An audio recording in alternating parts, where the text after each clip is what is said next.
A ceasefire between Israel and Hezbollah will take effect on Wednesday. That was according to U.S. President Joe Biden on Tuesday, speaking after both sides accepted an agreement brokered by the U.S. and France. This is designed to be a permanent cessation of hostilities. What is left of Hezbollah and other terrorist organizations will not be allowed, I emphasize, will not be allowed to threaten the security of Israel again. Biden spoke shortly after Israel's security cabinet approved the agreement in a 10-1 vote.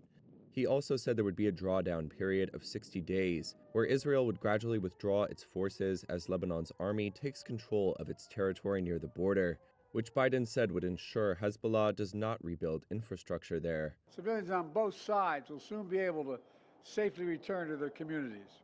Lebanon's foreign minister said earlier in the day that their army would have 5,000 troops deployed as Israeli forces withdrew. Netanyahu had also said in an earlier address that the ceasefire would allow Israel to focus on the threat from Iran, replenish depleted arms supplies, and give the army a rest. Tonight I introduced to the Cabinet a ceasefire proposal for Lebanon.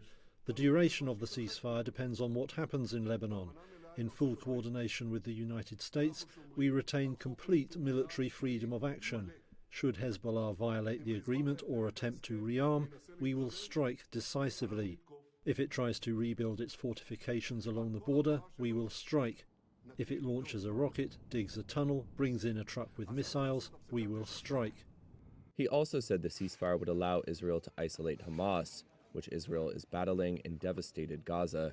There was no indication the truce would help deliver a ceasefire or hostage release deal with Hamas. Biden leaves office in January.